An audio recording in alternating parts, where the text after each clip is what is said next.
Okay, I'm going to make a start and then other people can join later. So welcome to today's webinar. I would like to just start off by introducing myself. My name is Sadaf Lyons. I'm the Director of Collaborative Surveillance Workforce and Health Emergencies at IANPHI. Today's webinar is around a piece of work that we have been developing over the past few months with our other national public health institutes, members of IANPHI, around smarter surge for health emergencies. And how can we strengthen National Public Health Institute's ability to surge and deploy health emergency workforce through a model that we have been developing, which is called the AID operational model. But before we start, just a couple of housekeeping rules. I would like to request you to keep your audio off to minimize any disruptions to the speakers whilst they are presenting. We are recording this webinar, and this will be made available to all our IANPHI members, and it will be publicly made available by uploading it to the IANPHI website. So you can listen to the webinar afterwards or share it with other members of your organization. Please free to comment or ask any questions through the chat box during the sessions. During the Q&A session, you will have the opportunity to turn your audio on and ask a question, but please use the function to put your hand up so that we can call you out to be able to ask your questions sequentially.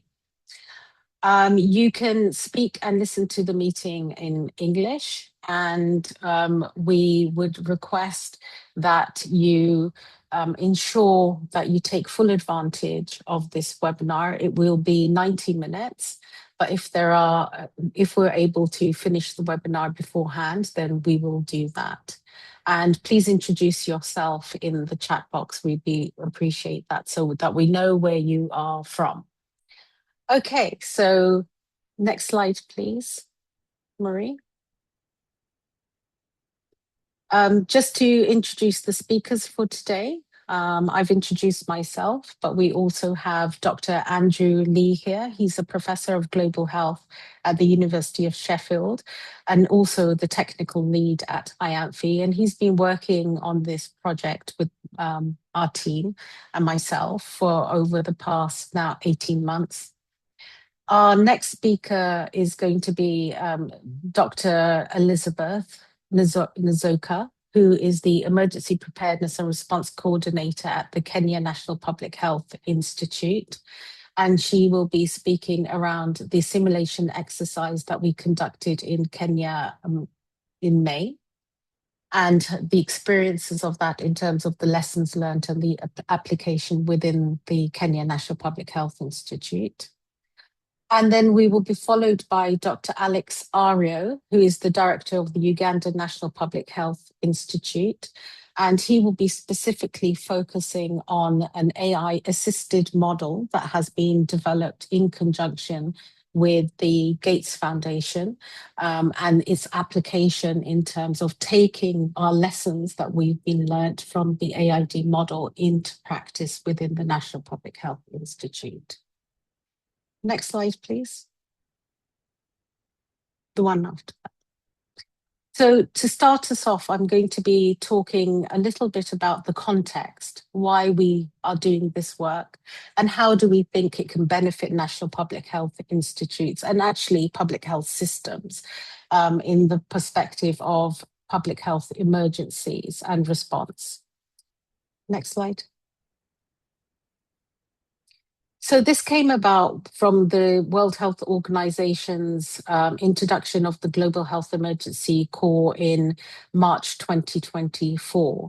And IANPHI has been an active partner on this in terms of thinking through what does GHEC, as they call the Global Health Emergency Core, mean in terms of supporting countries and on a national level, as well as their linkage to regional and international networks and organizations for preparing and responding to health emergencies. And for our perspective at IANPHI, it was then thinking about how do we take those domains that have been identified under GHEC into country context, recognizing that country context is different. National public health institutes are different. Their mandates, their roles and responsibilities have different models across different countries. So what does this mean, especially from the perspective of public health workforce? So the vision of GHEC is looking at health emergency workforce through three lenses. The first lens is around health emergency workforce. So where is the health emergency workforce sitting across the health system? And that also includes non-health stakeholders and actors within that ecosystem. It's about then how do countries surge during a health emergency, and where do they draw upon those individuals and those capacities and capabilities that are required to have an effective response. And underpinning that, even though it's the smallest part of GHEC, but I think it's the most impactful, is the connected health emergency leaders. So these are the leaders who are from very senior level down to the emergency leaders who actually provide the levers and enablers that then maximize and optimize the response during a health emergency. And these are across all sectors. This can be cross-border as well as regional and international. Next slide.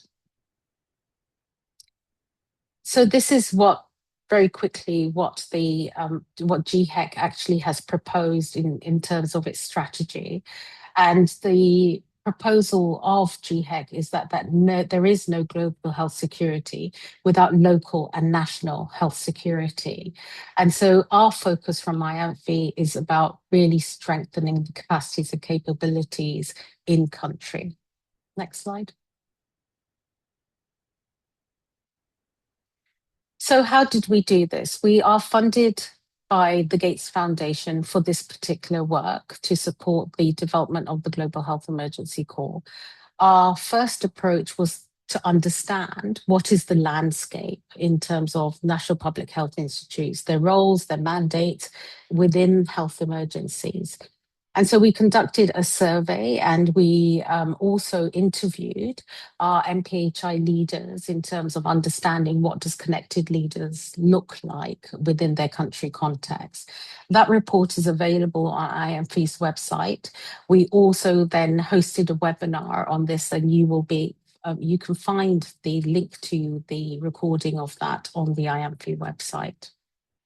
We've contributed to the development of the GHEC strategy, bringing that voice and perspective of national public health institutes. But we've been working with the select group of national public health institutes over the past 8 months to co-design and co-develop what you're going to be hearing today, which is the AID model to help support surge deployment and coordination of public health workforce. To support that, we're also undertaking and supporting some in-country implementation initiative where those countries are taking the principles of AID, identifying where there is a gap within their country, and then operationalizing that to strengthen their health emergency response systems. We will also be doing some work around connected leaders, and that will be with some partners like Resolve to Save Lives, who are also really focused on this area of work. And how do we strengthen that within countries and across countries as well, so that there are a group of networked connected leaders who are able to share intelligence on time, make timely decisions, enable all the resources that are required for operational teams to be effective at the time of emergencies. And how do we do that as part of our preparedness thinking in a multi-sectoral way? And then lastly, the work that we are also contributing to in terms of engaging with national public health institutes and promoting and socializing is the AI Pathfinder model that you will hear about in this webinar. Next slide. So I'm going to hand over to Professor Andrew Lee to just talk through what is this AID operational model and how do we think this can be applied by national public health institutes, but also taking into consideration the wider public health system. Andrew? Thank you, Sadaf. Good morning, good afternoon, good evening, colleagues, wherever you are around the world. Thank you for the opportunity to tell you about the work we've been doing on surge response and to introduce you to this model. As Sadaf has mentioned, this is the output of work we've been doing over the last couple of years with NPHI colleagues, the WHO, GHEC Secretariat, and other partners as well. So very much a co-produced piece of work. But let's start with a backdrop to the model. Next slide, please. Okay. As you all know, unlike medical emergencies, public health emergencies are much larger in scale and have far greater impacts on populations in terms of the deaths, morbidity, as well as wider societal impacts. By definition, emergencies are events that exceed the routine response capabilities of a health system. And for those of you who've worked in humanitarian settings, you'll be well familiar with this. Moreover, they affect many sectors beyond health and across many different jurisdictions from local, national to international. And many agencies are involved in this response. So public health emergencies therefore pose to us very unique challenges in terms of the scale, the breadth, the complexity, and the duration. These are events that can last weeks, months, even years. And there's a breadth of impacts beyond health, and they are complex due to the nature of the whole of society dimension that form public health emergencies. And for our agencies, there is the issue of scale. We are not talking about a few cases or even tens of cases, but events that may have thousands, if not tens of thousands of cases that exceed the response capacity of our agencies tenfold, 100-fold, or even more. Next slide, please. And just to give you an illustration to this, here's some annual death figures from natural disasters in the past 25 years. And you can see the huge range of impacts that can be experienced from a mere few thousand deaths to a few 100,000 deaths. And such is the breadth of scale that our systems have to be prepared to cope with. Next slide, please.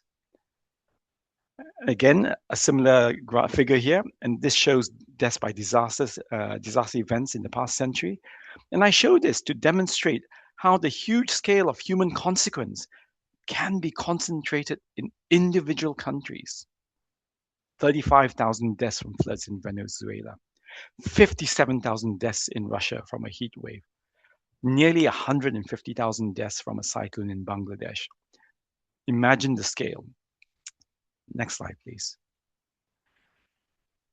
If we look to infectious diseases like natural disasters, there is still this issue of scale, and there are very similar themes, and we've all seen this in the recent COVID pandemic. Our experience from past disease outbreaks, epidemics, and pandemics is of the importance of that early detection, the early confirmation of the threat to facilitate timely public health intervention. And in recent years, there has been sterling work done around the world by many actors to really stiffen up and improve the front end of this process. But the challenge still remains is how do we mount that timely response at scale? So not only do public health systems need to be able to potentially cope with the demands many, many times greater than what we have capacity for, they need to be able to do so rapidly. The key question then is how? Next slide, please. So this is the challenge of mounting a surge response, okay? How large a response can we deploy? How quickly can we scale it up and deploy it? How long can it be deployed for? Where are the resources coming from? But more importantly, does the response meet the emergency needs of the population affected? And is there sufficient anticipation of future needs? Okay, so all really, really big questions, and hopefully in our systems, when we respond, these are the questions we are thinking about. Okay, next slide, please. So in the course of our work, our team devised and developed the AID operational model, the AID model, as an operational tool to help guide that planning, that thinking, and that decision making around the process. And this is a simple schematic, and it shows you have the emergency incident that leads to assessment by agencies, identification of resources, the deployment that leads to the public health response. Next slide, please. In a bit more detail, when we talk about assess, the first element, we're talking about the assessment of the threat, assessment of the risk, assessment of the public health needs in that emergency situation. But we are also talking about anticipation, the forecasting of the surge workforce and resource needs. Who needs what? What is needed? How much? How many?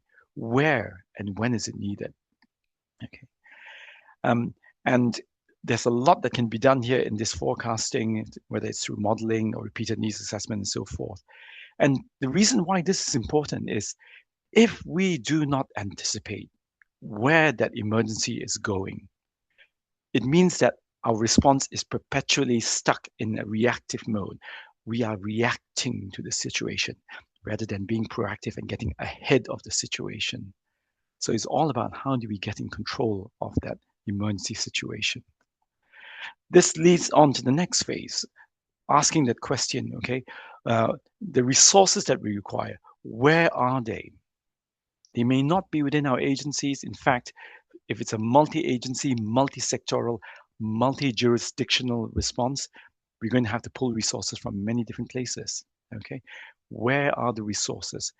What are the procedures, the protocols, the mechanisms for mobilizing these resources? And the third bit, having identified and coordinated the activation of these resources, how do we deploy them?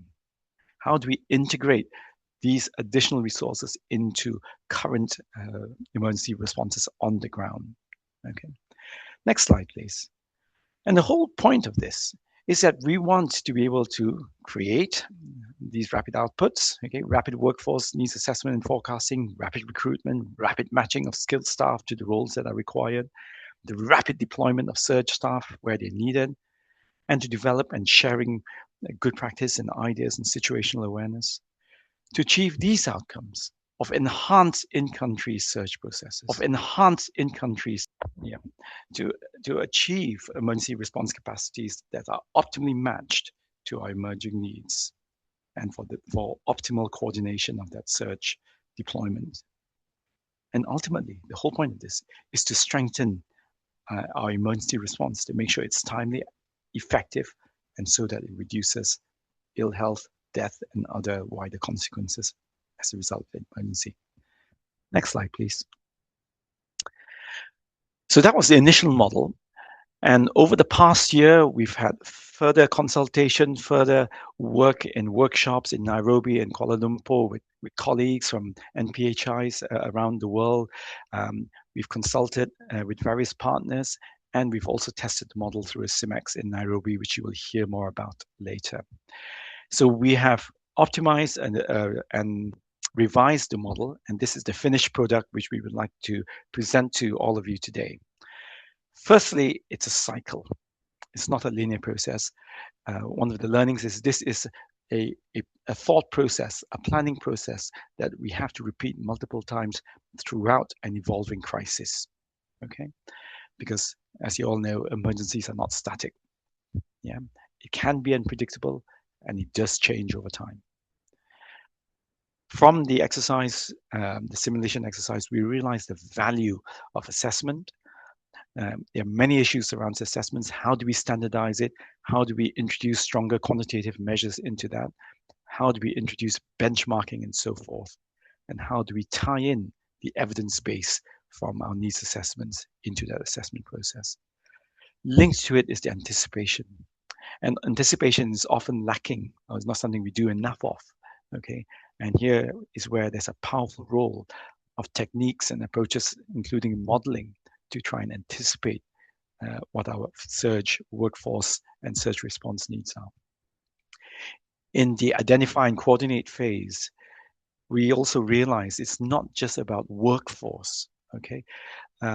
It also involves non-human resources, yeah, financial resources, supplies, space, and so on and so forth. But coming back to the surge workforce, it is not a homogeneous team that we're deploying. We're talking about staff with multiple competencies. There's an issue of skill mix, and these are staff we may have to draw on from many different sources, both domestic and internationally, both from within the public sector and including from the private sector, from academia, from the non-governmental sector and beyond. So this workforce dimension is quite challenging.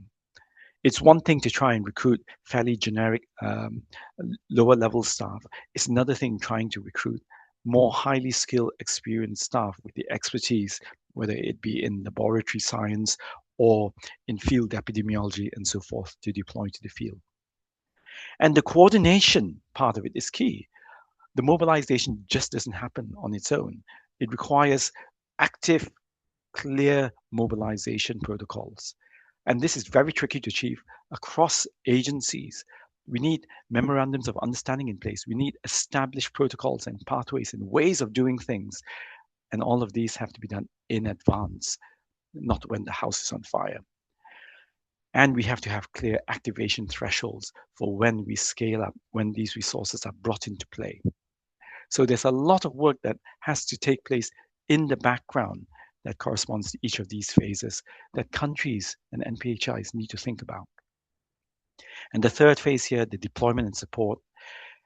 When we talk about deploying a surge response, it is not a fire and forget action. Okay, we have to think about supporting the deployment of those resources, including for staff.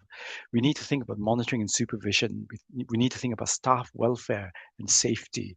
We need to think of how they're integrated with teams on the ground. We also have to factor in rest cycles, recovery, cycling. How do we cycle staff in and out of emergencies? Yeah, so these are live organic processes that take place throughout an emergency. Okay, next slide, please. As we said, the whole purpose of devising and coming up with this operational model was to create something simple, but yet powerful enough for your frontline operational teams and commanders and leaders on the ground to consider what the needs are and to think about and anticipate future needs, and also to help them with that response planning. It could be used as a quality improvement tool, and it could also be used as an assurance tool. Now, before I forget, there's one crucial element as well in that previous slide, and that is on the element of connected leadership.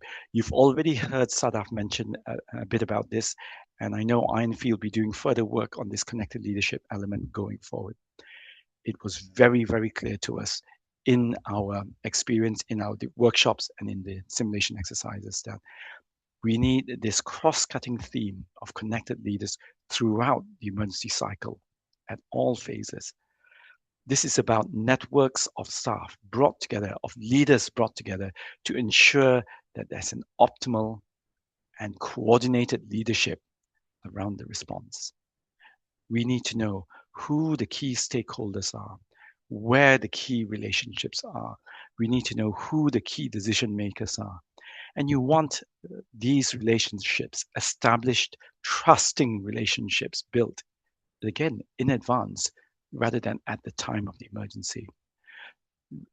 We all come from different organizations with different backgrounds, with different organizational cultures, different ways of doing things, different ways of looking at the problem, different ways of thinking. And somehow we've got to be able to create a unified response. So you can see the value and importance of having that connected leadership to ensure and facilitate that. Next slide, please. So initially, when we devised the aid operational model, we started by thinking this would be useful, hopefully in a low-income and low-middle-income country setting. But I hope you will see that actually it's a simple model that applies across many settings, and indeed will also be useful for high-income country settings as well. We were intentional that it should be targeted for public health emergencies, using an all hazards approach. So something generic that can be used for many different hazard types, whether it's a natural disaster or whether it is an infectious disease threat. Our focus was very much on how this could be used by national public health agencies, as well as perhaps ministries of health. Yeah. And we were very interested that this be something that is used within the country, addressing the national to subnational axis. For many of us who have worked in this space, we know that there's always a tricky tension at the interface between national to subnational, subnational to local. And it's at these interfaces where those connected leadership really, really matter, where that commonality of approach really matters, okay? Where we have a joint way of decision making. Finally, when we did this, we were focused very much on that emergency preparedness and response phase. How can this be used in both phases to help guide thinking and decision making? Next slide, please. As I mentioned earlier, and you can see how the aid operational model can be used in that emergency response phase. So that's the lower half of this figure here. It could be at the point where after an emergency has been triggered or is occurring, and you're doing that rapid assessment, and that instant management support system or has kicked in, your public health emergency operations centers or your IMS systems are thinking, okay, what's needed where, when, how. Here's where using the aid operational model could help structure the thinking. Likewise, it could perhaps be used in the preparedness phase, so that's a bit above, where we are thinking about how do we identify where our gaps are, where our organizational development needs are. How does the system need to strengthen itself so that it is ready to address emergencies when it happens? Next slide, please. And this next slide is just to show you our plan of action and how this is unfolded over the past year. So there is a basis to the aid operational model. We started from a rapid desk review of existing tools and resources to try and find stuff that would be useful. Unfortunately, we didn't find very many that was usefully tailored at the operational end. We have co-created this model, as we said, with the involvement of 12 selected participating NPHIs, and we thank all our participating NPHIs immensely for all their time, their efforts, and the contributions to this endeavor. In addition to the aid operational model, there's been a suite of other activities taking place in relation to this. We are developing support tools. We have been creating other resources, checklists, and case studies from countries around the world that help illustrate the various components of the AID model. And we have piloted this model through that simulation exercise in Nairobi, which you will hear about in a moment. Okay. Next slide, please. Moving on. So, as I said, we did have operational workshops.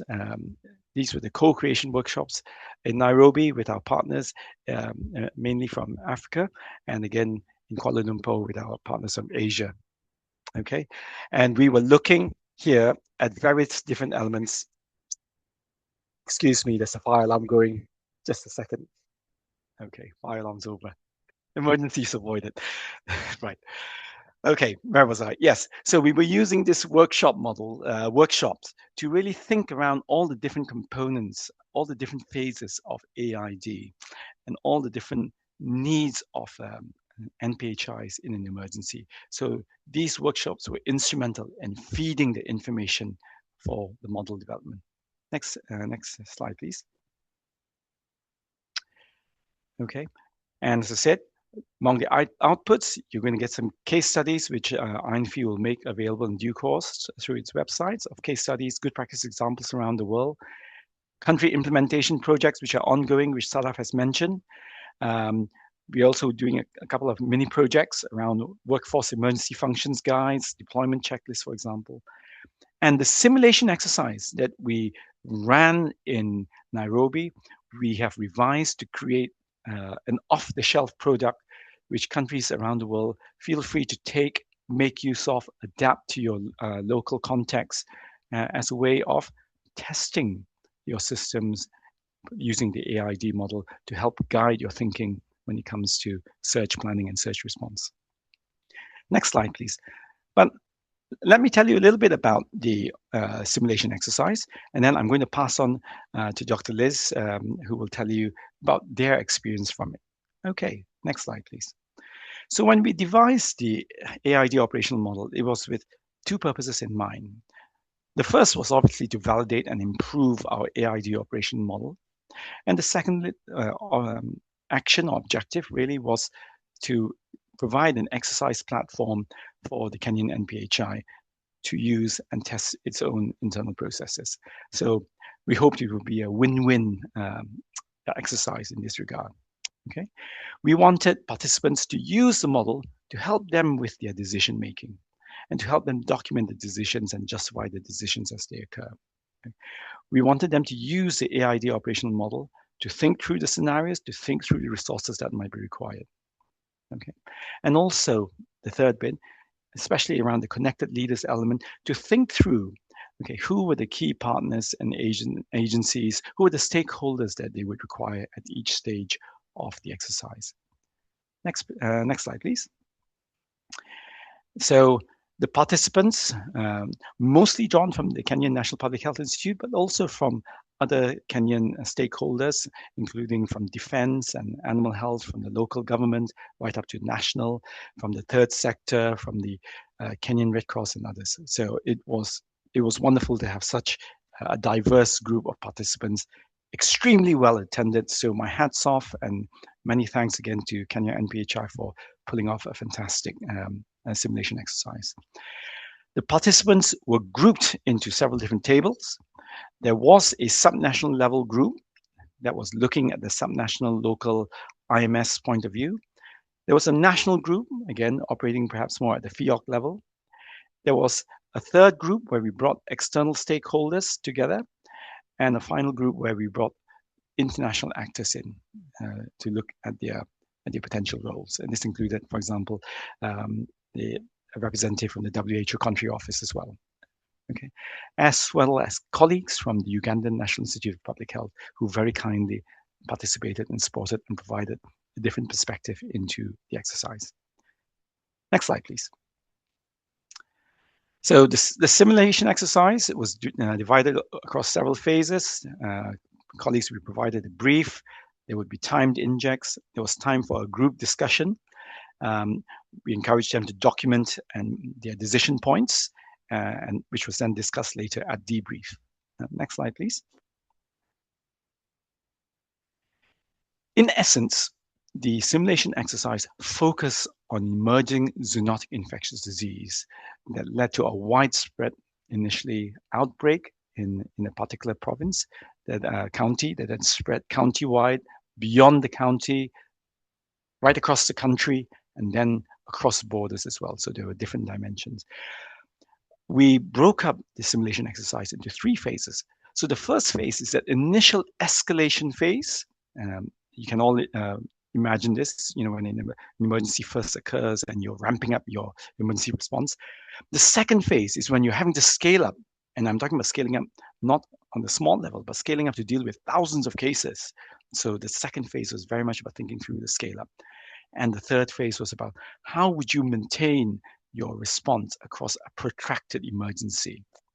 And just to make things a little bit more interesting and also to complicate the scenarios a bit more, we also brought in an element of flooding.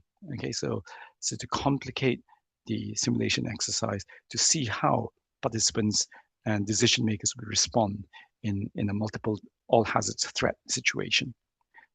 Next slide, please. So my reflections initially is that it won't surprise you, the importance of connected leadership at all phases, as I said earlier. Connected leadership is key. Secondly, it also became really apparent that the AID operational model or the thought process is a cycle. It's a thought process that you need to repeat time and time and time again as a scenario unfolds. Okay. The need for better quantification and anticipation, especially anticipation. Okay. It's very easy for people to get drawn in, sucked into responding, to being proactive, being reactive to an exercise situation, and in reality too. But it's another thing to get people into a proactive, anticipatory mode of thinking. It was also apparent that surge requires resources beyond human resources, as we said earlier. There's also a need for stronger links right across the different government levels, from national down to the subnational level, as well as different management structures. You may have multiple incident management teams or systems or FIOCs operating at different levels within your country. How do all of these structures align and join up to ensure optimal coordination of the response? Yeah. It also became apparent to us that it's essential for people to think through recovery stage considerations later on. How would you de-escalate? How would you demobilize? What are the de-escalation criteria? Just as we need criteria for scaling up, we also need criteria for scaling down. Yeah. But lastly, whenever we do exercises, yes, it's a value of testing the system, but it's also an opportunity to remind, to rehearse, to train, to raise awareness, to educate and inform our staff, our teams, our agencies of national health emergency operations plans that exist. And it's also important to train and remind and rehearse them in the use of the AID operation model to help structure their thinking. Next slide, please. Okay, so we now have an off-the-shelf simulation exercise product, which will be coming out imminently. And thank you again to Kenya NPHI. Based on it, we have created a simulation exercise that can be either done as a whole, or you could run it across three separate modules, if you've got time issues in your organizations. Module 1 looks at the initial emergency scale-up response. Module 2 is about the scale-up, and Module 3 is about sustaining that surge response over a prolonged period. Okay, so 3 separate modules that can be done independently, or you could do it all together. Yeah. As I said, the purpose is to help you test your surge response planning and decision making in an emergency situation, ideally over a 2-day period. Okay, next slide, please. I think without further ado, let me hand you over to Dr. Liz, who can give you her experience and her report back from Kenya NPHI, what it felt like to do the simulation exercise and to use the AID operation model. Thank you very much for your attention. Over to you, Dr. Liz. Thank you very much, Professor Andrew, and very happy to hear from you. And I'll just take you through the lessons that we learned from conducting this tabletop exercise. Next slide, please. Yes, so we'll look at the overall feedback on conducting the exercise, just as Professor has mentioned that this was done across the national and the subnational level. And we hope that this will be able to test our surge capacity and our ability to escalate surge. And then we'll talk about the usefulness of the AID model and also offer our insights and recommendations for this. Next slide, please. The next slide, please. Thank you. So what worked well, I think, given the background that Professor has given, was that we were able to rapidly activate our protocols for the Emergency Operations Center and also institute the incident management system in place, and that is according to the protocols that we have in our National Health Emergency Operations Plan. Given the diverse nature of the exercise, we saw very good collaboration between human health and animal health, as well as the environmental teams that were present conducting this exercise. So it brought together quite a good synchrony and even information sharing across the sectors. It was noted that the AID model was very useful in identifying the surge capacity that is needed. And initially, the teams knew exactly where the rapid response teams were and how they would be activated, including the volunteers, the medical students, as well as community mobilizers that are part of the surge capacity within the country. We had our partners on board. We had the World Health Organization, AMREF, as well as our neighboring country, Uganda, being part of this exercise. And we saw some good collaboration and engagement immediately, and also understanding the different context within the country, and also the cross-border coordination between the two countries. We also were able to communicate on the resource needs initially. It was clear and actionable across all the levels. Next slide, please. So, what did not go well? Where did we stumble? One, at the subnational level, early warning signals were missed. And so there was a bit of delay in terms of the detection of the outbreak. Also, verification of rumors, that is around event-based surveillance, was not very well implemented. We didn't have case definitions, especially for an unknown outbreak, what could be used at the subnational level to be able to escalate this to the national level. We also noted that there was an overdependence on the national level, especially in unknown outbreaks. And so a lot of the expected interventions were done at the national level at the expense of the subnational level. Now, in terms of communications, we had a bit of a challenge because information flowed up, but it did not come back down. So there was not good feedback being given to the subnational level. And the local teams or the subnational teams felt very disconnected from the decisions. And they ended up just waiting for instructions from the national level on what to do. And therefore, there was need to look at our communication channels and how to improve on that. Also, in terms of preparedness plans and formal agreements for response were also a challenge, especially at the subnational level. In terms of cross-border coordination, they were not very well defined. We did not know how to communicate, how to share information.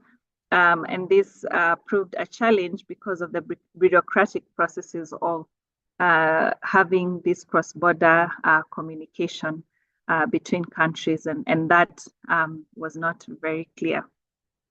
Now, because just as the professor has mentioned about the three phases of this, the team ended up getting overwhelmed because of the escalation of the outbreak and the increase in pressure as the scenarios progressed made the team a little bit confused in terms of what to do next, especially when it was beyond what they had planned for, what they had prepared. And so we therefore thought that this was one of the ways that we needed to have good plans and welfare arrangements in place. Just as mentioned, there was a concurrent emergencies that tended to overwhelm the existing response capacities. And so we ended up diverting from looking at the surge workforce bit to response a lot. And therefore that we needed to keep the teams coming back into working on the AID model. Next, please. So one of the great insights, and this has been mentioned, was the power of connected leadership. And so it was very clear using this model, and given the nature of public health emergencies, there's need for us as top leadership, as middle-level leadership to engage with other leaders across sectors, across partners, across countries. And this would enable us to be able to assess, to identify, and be able to deploy these surge teams on time and ensure that we are able to respond faster.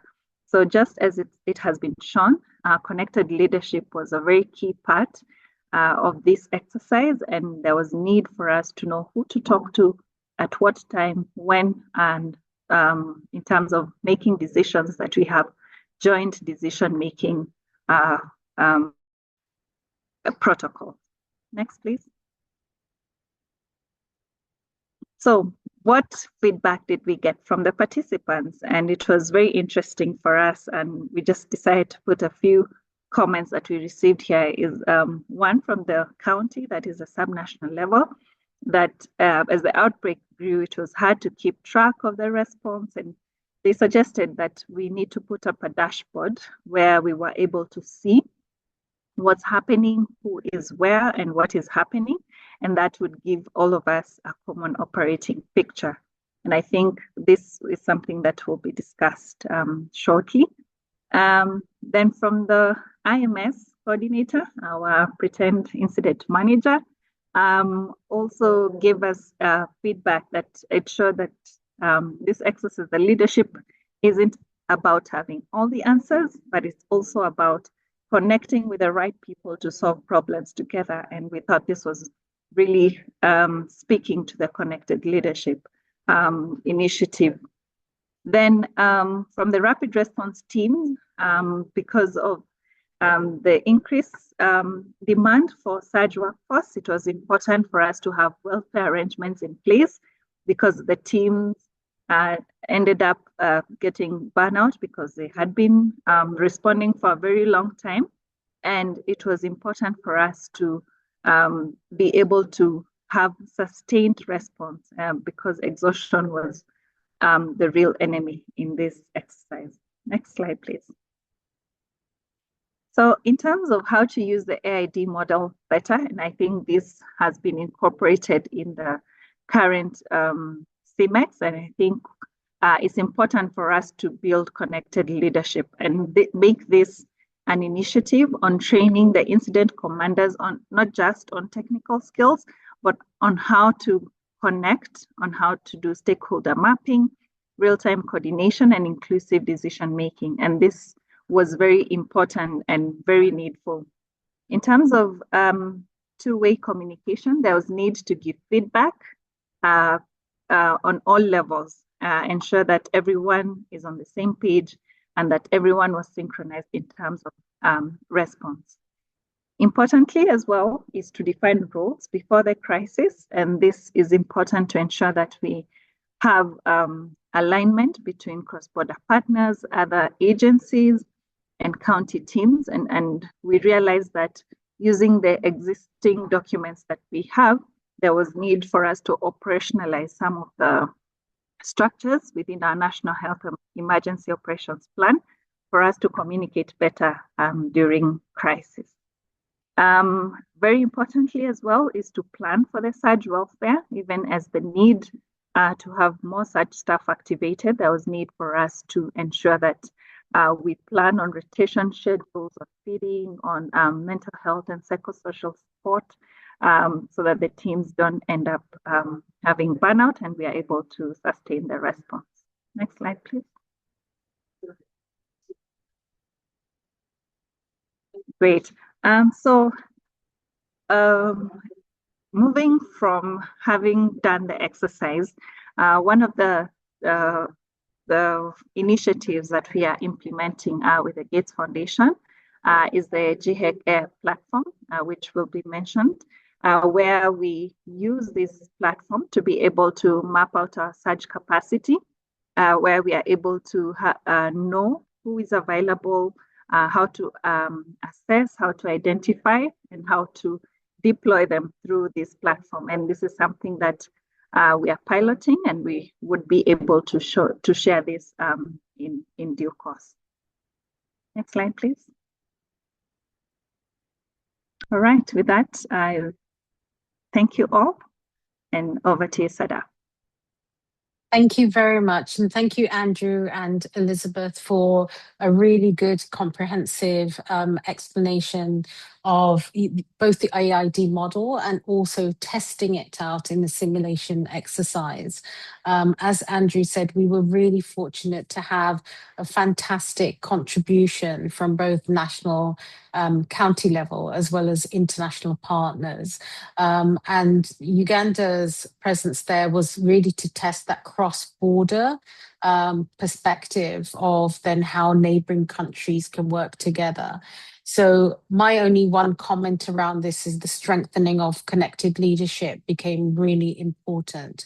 And that was one of the aspects that we wanted to strengthen in terms of the simulation exercise, to add that element to ensure that each part of actions and decision making, there was really engagement from different stakeholders. What in future simulation exercises we also wanted to see was more of a multi-stakeholder, multi-ministerial approach as well. As in a lot of the work that we do when we're engaging across the National Public Health Institutes, we create a environment where we are talking across professionals, but we're not engaging on a wider basis during the preparedness phase. So we want to shift that as well. We want to pivot to make sure that if we're talking about all hazards emergencies, we are really engaging different actors and stakeholders from different sectors that become really important to us during a health emergency. But I would really like to thank Elizabeth and also Andrew for a really good presentation.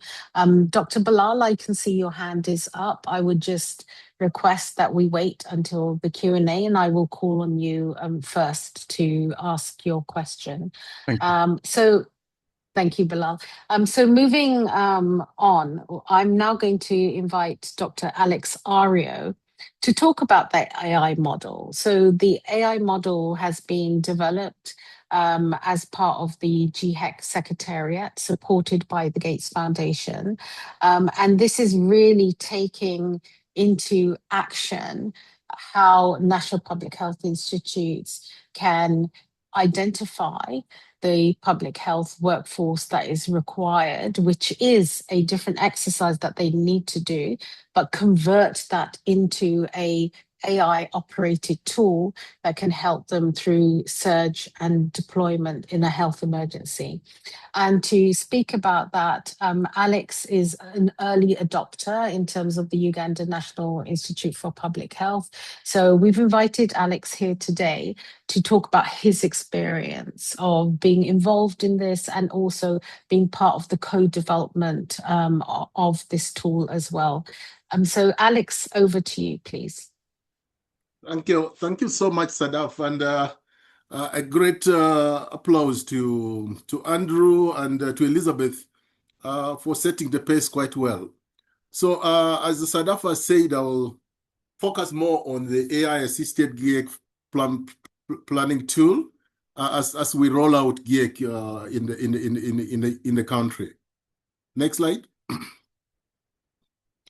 So, as you were told by Sadaf, the GHEC actually has been rolled out in it was adopted by WHO in its 2025 World Health Assembly meeting, and so it is an open thing now for countries to adopt, and we took up from there immediately. And as you've also been told, we were chosen actually as a Pathfinder country to implement AI Pathfinder model to roll out the framework. So we adopted the AI generative modeling. That was an approach that we used to roll out the GHEC framework. Next slide.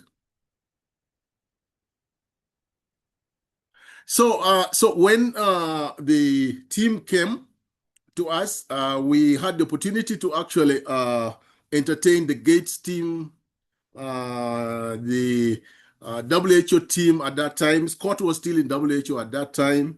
And then, of course, the Google team, Sobek, they came in country and we had a wonderful discussion. That was the beginning of it all. So they introduced the GHEC team to us. And then eventually, of course, we introduced it to other team members within the country. We also aligned the GHEC with the national structures. Our national structures then, of course, they introduced the AI generative modeling to us. And that was the beginning of the process. Next slide. So in a little bit of details, to introduce this thing to the stakeholders, we had several meetings. We first started with WHO and of course, Minister of Health. The WHO team, country team, we consulted, of course, with the country office. We also consulted with the WHO Geneva team about the tool itself. And then many other technical advisors to the Minister of Health. We have quite a number of them within the country. And then eventually we introduced it to the Director General of Health Services in the Ministry of Health. And then finally we moved it down to the commissioners. Particularly we focused on the Commissioner for Health Information System, and then capacity building and human resource, and then integrated epidemiology, surveillance, and public health emergencies. Those are the commissioners we majorly focused on. And that's also guided the way we picked up some of the issues that eventually we used in testing the model. Next slide. So the critical stakeholders, as I've said, these are the ones that I've actually mentioned. Of course, not forgetting the Public Health Emergency Operations Center, which is the coordination and information management unit for our response. And then the Institute team themselves. We have quite a number of diverse professionals within the Institute, including the Public Health Fellowship Program. And then, of course, as I mentioned earlier, we consulted the WHO country office and then Afro. Next slide. So in aligning the GHEC framework with our national structures, we did a thorough analysis. That was with the team that came, or which I mentioned earlier on. We did a thorough analysis of the Uganda national frame structures and then the associated human resource. What kind of human resource do you have? And so we were asked several questions. We went through a lot of this. And then, of course, we framed GHEC within the Ugandan context. What does it take to implement GHEC within the Ugandan structures? Remember, we have national coordination mechanisms and sub-national levels. So we had to look through all those things and see how does GHEC fit in this. And then we refined the Uganda's GHEC structures, as a final alignment strategy. Next slide. So with the team, we did the firm operational gap analysis. We went through a lot of things. And in the process of doing that, then we identified 3 use cases. And then eventually, of course, the use case development was developed with the help of the Google SOBEC team. Next slide. So the 3 use cases that we identified during that process, which actually informed all our AI planning process, was infectious disease modeling, where we looked at trying to predict the next outbreak case scenario, forecasting. And this, we believe that it would enhance preparedness through the simulation exercises. Then the next one was response management, where we're majorly looking at alert verification, media and news analysis, and we believe this would increase agility to event-based surveillance. And then the last one was the national GHEC structure, looking at the human resource capacity. What kind of personnel do we have at national and sub-national levels? Are they able to be available during response?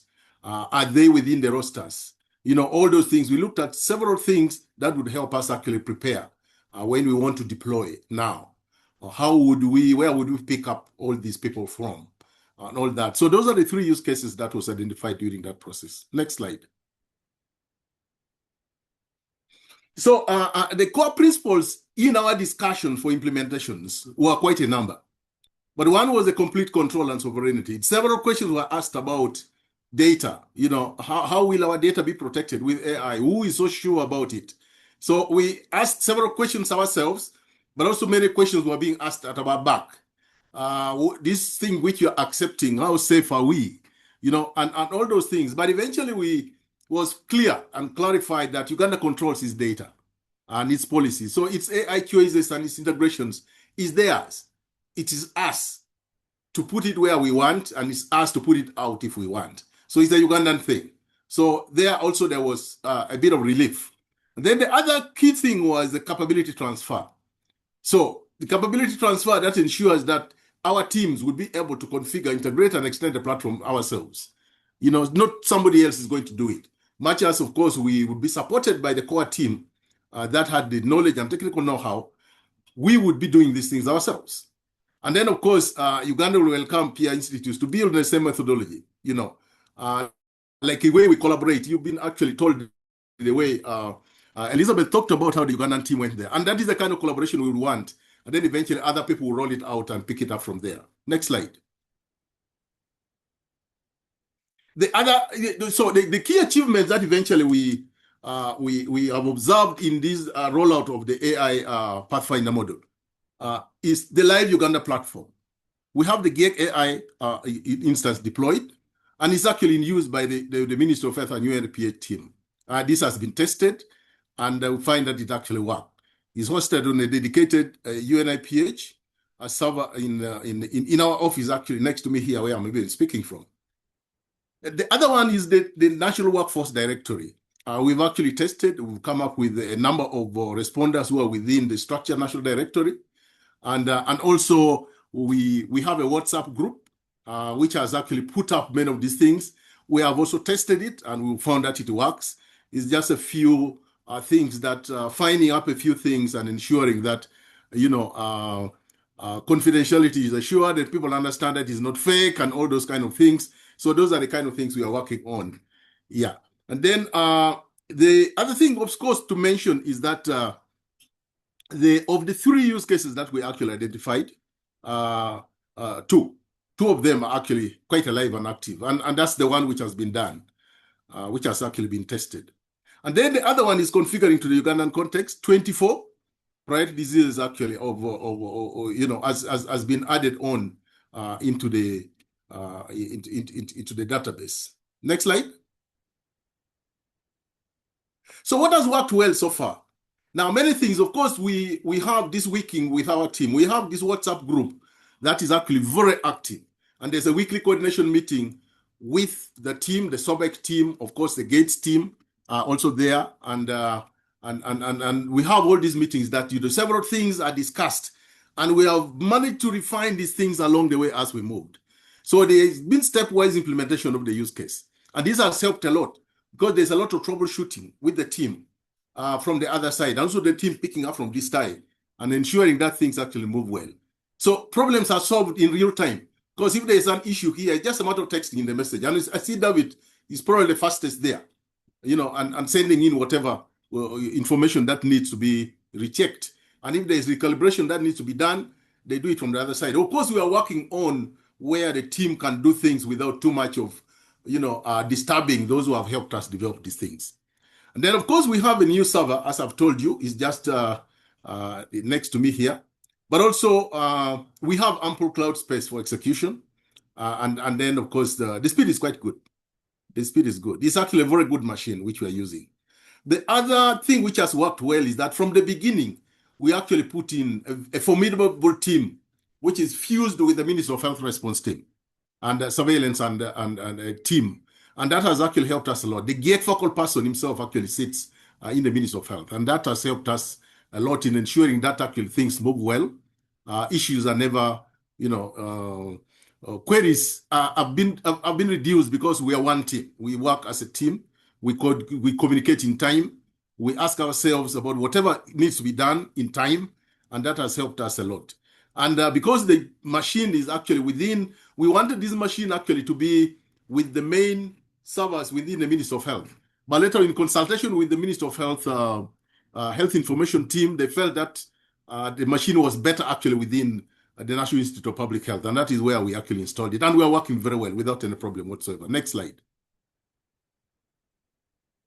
So we, of course, experienced a few challenges. We have some interruptions, which has gone on. Some of the issues about internet connectivity or whatever, those are very intermittent and goes within a very short time. They are not so major, but it's also part of the interruptions. But the major interruptions we've had several outbreaks. Right now, we have an outbreak.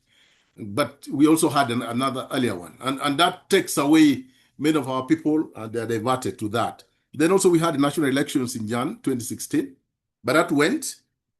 And then, of course, when that happened, we had change of leadership in the ministry. Fortunately, the change of leadership, much as it has affected some of the things we have done, it has not affected it so much because the technical team has remained intact. So that was a beautiful bit of it. So it's our responsibility to ensure that we inform the political wing. But of course, we need to understand about these things, that politics plays a role.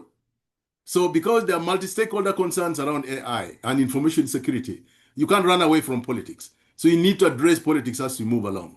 And if you are going to deploy human resources, I think in the presentation from Sadaf and even Prof. Andrew, you realize that you're picking the team from different places. So if you're picking the team from different places, it carries a lot of political sensitivity. There is no way you're going to run away from that. So you need to play the politics well. And then the other stakeholders, there must be very good stakeholder buy-in. And many of you know, we talked about the Ugandan system. We are probably we score very high in global health security because of our response mechanisms and the way we built up the systems around, the response structures that we have.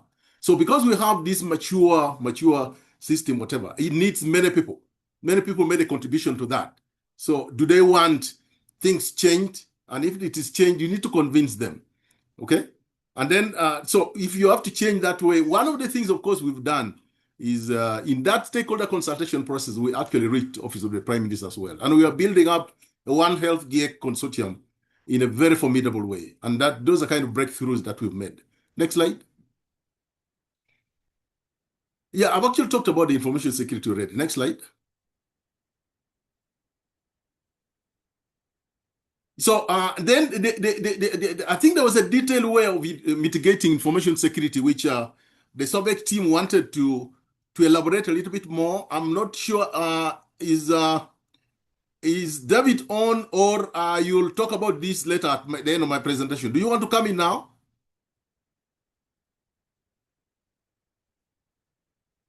Online, Doc. Sorry. Okay, if David is on, Dina, if you are there, I can reach out to David, and then you tell him that to give elaboration after my presentation. That's okay. Next slide.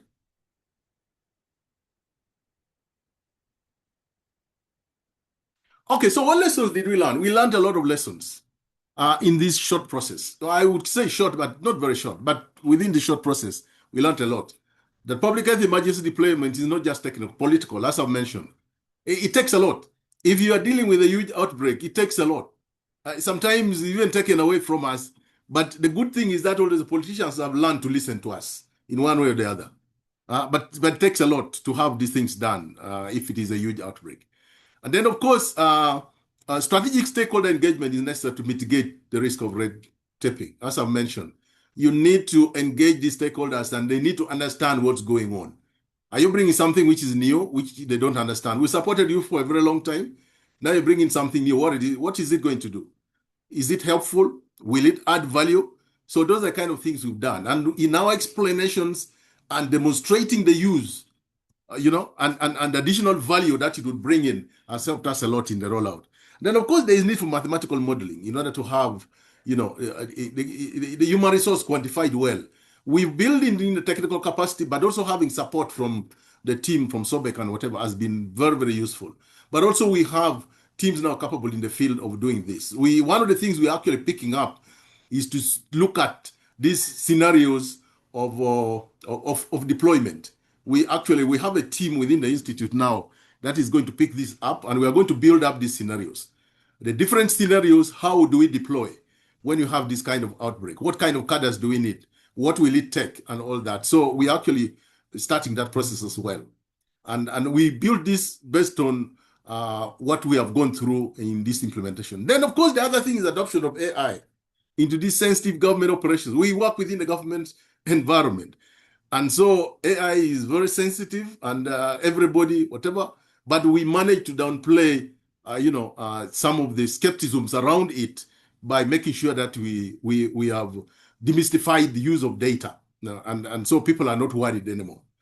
And then, of course, there is need to thoroughly and practically address concerns around information security. I know David will talk a little bit about that, but that is critical to make sure that, people know that information is not just going out anyhow, because it can cause a lot of problems. Next slide. So what is our roadmap to implementation now in terms of actual deployment? Remember, when we started developing these use cases, we were using dummy data. But now, as we move forward, what next? So in our use case 3, which is the GHEC structure, of course, I remember we build the use case AI interface with the IFM indicators, but we use dummy data. We use dummy data to refine functions. And then one of the things, of course, we are going to do now is to ensure that things work well. Okay? So we have the new server, but now the team that is actually working on in this new server is our IT team. So we simply need to beef up the team and ensure that we have a strong team, and not only here, but we need a strong team as well, at the EOC. So these people need to speak the same language at the same time, so that when we are deploying, everybody knows what's going on. Okay, and then of course, eventually now migrating to real national data. Because we've been using dummy data, but now we need to move into the real thing. And we've tested all these things. We've told you about the security. We told you about troubleshooting. We told you about stakeholders buy-in. Now we're moving into real data, because now we know we can move there with, with less and less queries, and we're sure about what we're doing. Then, of course, there'll be verification exercise to test the response system, and then generating a clean national RRT database, and then, of course, migrating all the rapid response team, in the database. And that's the process that we are going to follow. Then developing readiness and response capacity indicators and scorecards. And then, of course, migrating response teams from other sectors.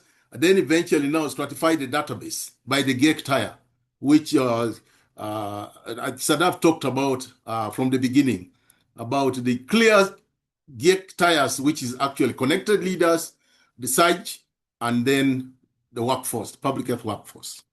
Okay? And then, of course, now we shall start simulation exercise, mimicking, of course, like what Elizabeth has presented.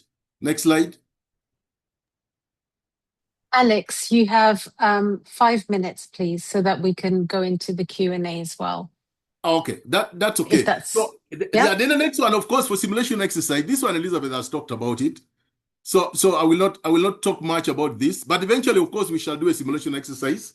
And then, of course, still stratify this database into those 3 tiers. And so we're going to do it as we move along. Next slide.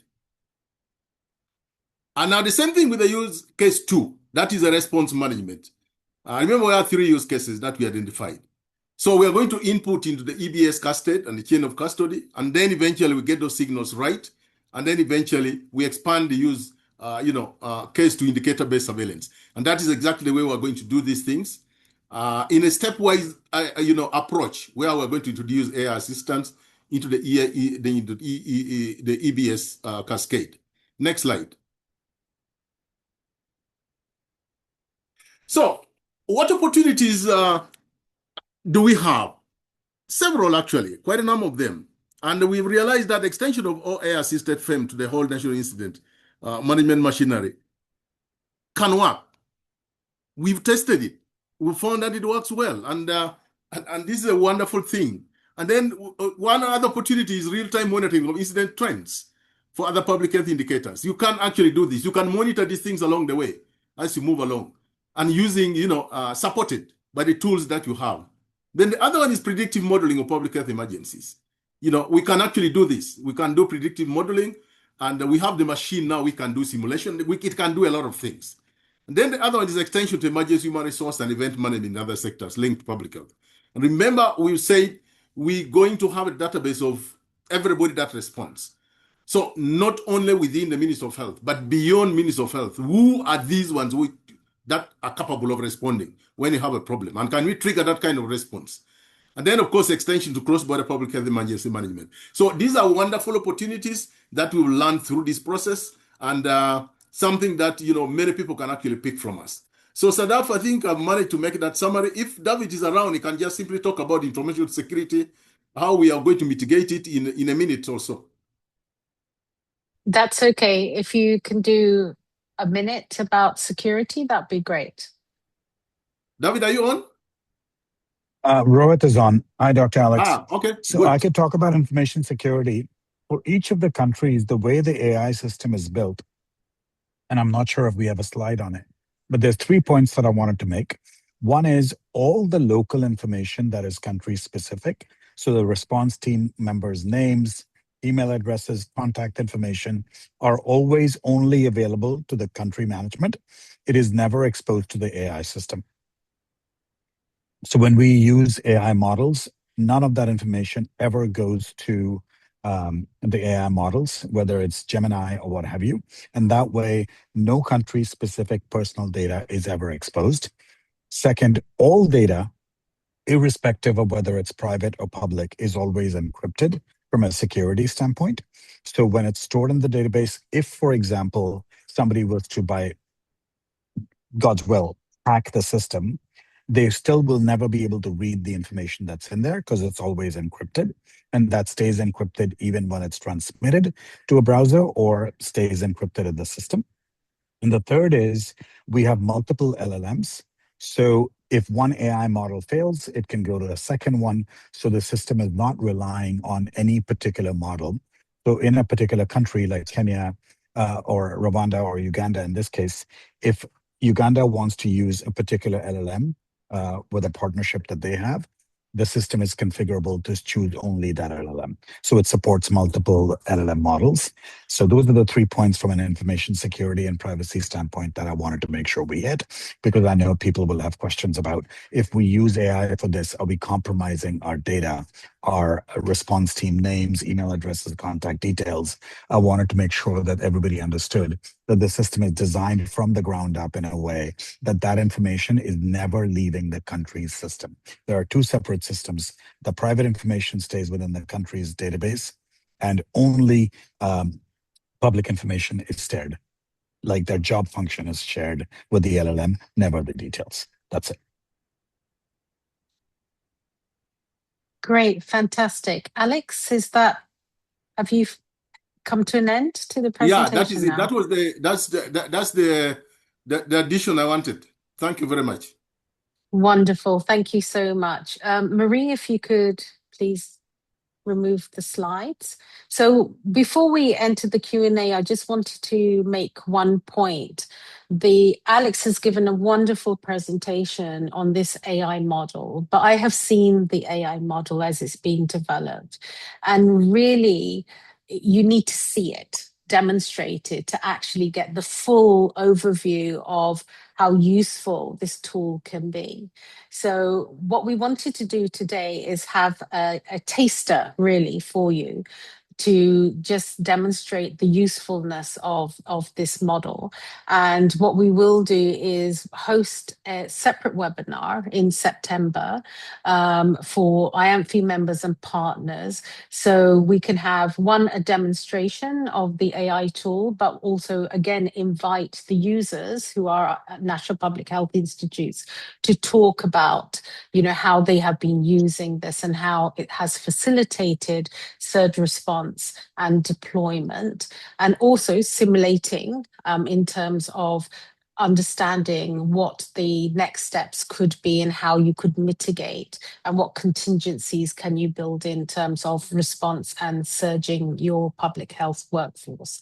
So thank you so much, Alex, for that wonderful presentation. I'm now going to open to Q&A, and I would like a couple of minutes at the end just to tell you about next steps to our AID model and the other work that we are doing.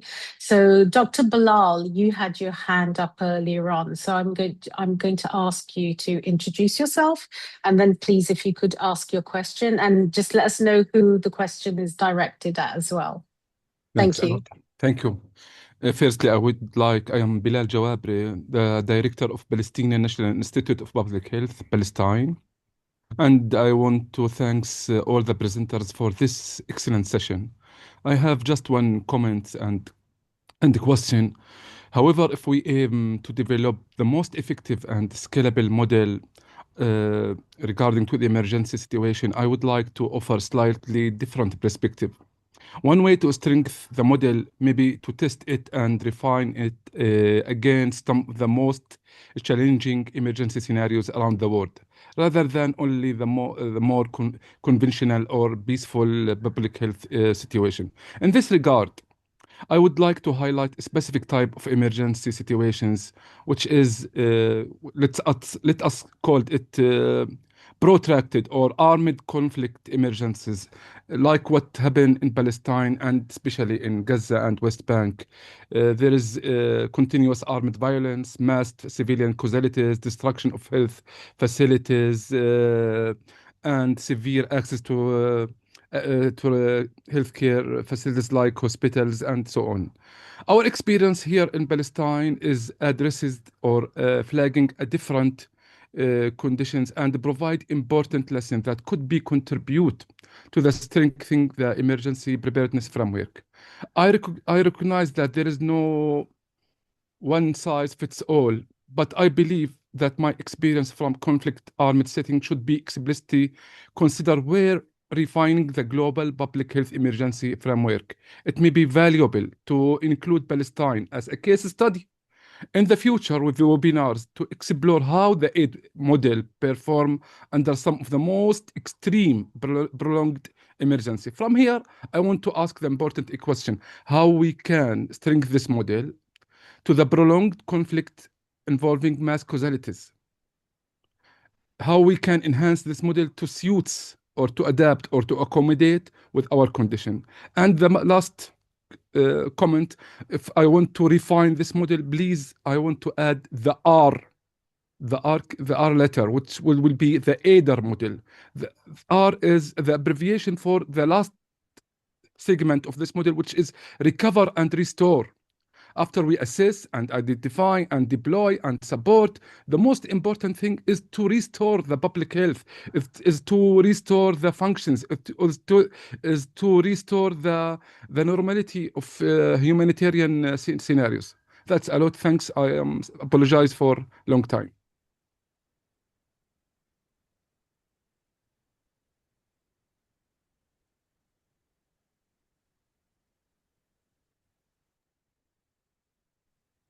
Yes, you hear me?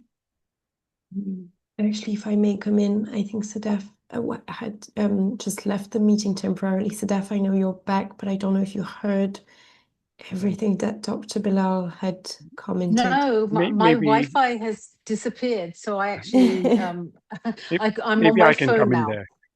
Please, Andrew, go ahead. So, Dr. Bilal, I think you certainly have the sympathies from colleagues, public health colleagues all around the world for such a desperate and difficult situation that your public health system finds itself in. You're right, these protracted armed conflicts, these are complex humanitarian emergencies, and basically they represent the very worst of disasters that any health system can cope with. Yes, so definitely an interesting thought for us to go away and think about how might this model operate, or can any model actually operate in such a difficult situation. So thank you for that thought. And I totally agree with you about the importance of that recovery and rest element. It's a lesson we all learned from the pandemic, isn't it? Yeah, we have to be able to recover and rest our staff so that they're ready to go again. So thanks for your important contributions, sir. Okay, thank you, Alice. Thanks, Alice. Thank you. And colleagues, my apologies for being disconnected, but I'm back online. So I cannot see Marie. Does anybody else have their hand up for questions? Not at the moment, and I haven't seen any new comments in the chat either. Okay, so colleagues, I mean, if you don't have any other questions, then, I mean, I have a couple of questions that I would like to quickly ask, but I'm conscious of the time that we have 4 minutes. So I just wanted to really tell you about the next steps that we are looking at in terms of the work that we're developing. You don't need to share the screen. It's fine, Marie. Okay. So one of the things that we're doing, as I said before, is that we'll be hosting a webinar in September, which will be having a demonstration of the AI tool, and we will, welcome you to attend that meeting to hear more about the tool and its application. As far as the AID model is concerned, we will again have another meeting, another webinar, once our tools are developed and once we have the case studies and the materials that are available to the National Public Health Institutes. We would like to hear from you, as we've heard from Bilal, but from others as well. How do you see this being applied in your situation and in your country context? We do want this to be an all hazards approach. That requires then engagement and interaction with other sectors across the public health system to make this effective.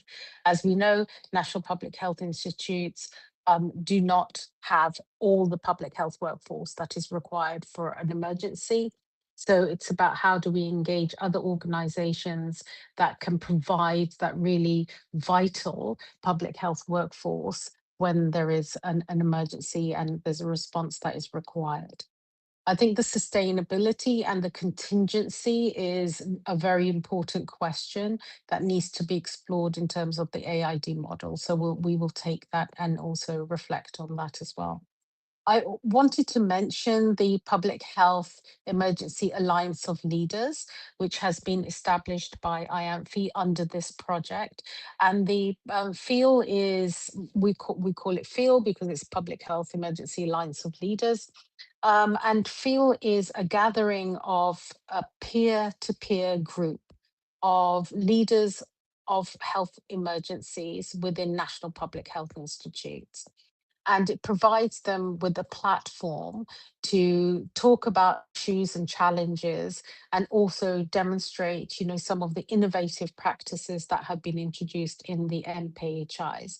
So if you are interested in joining, then please reach out to us.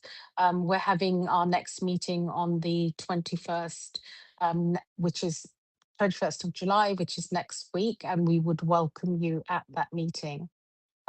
So I'm going to now bring this webinar to a close as we're coming up to time. Unless, Andrew, is there anything that I've missed out or you think it's important to mention here? No, I think it's just to thank everyone for the attention and for joining us today, really. Over. Yeah, so thank you very much. And again, we would like to recognize the National Public Health Institutes who have helped us enormously in this journey and are still part of this journey as well. And we have our own team, which also includes other National Public Health Institutes who from South Africa, Canada, who have been really helpful. They've been our key working group who's helped us and supported us to get to this point.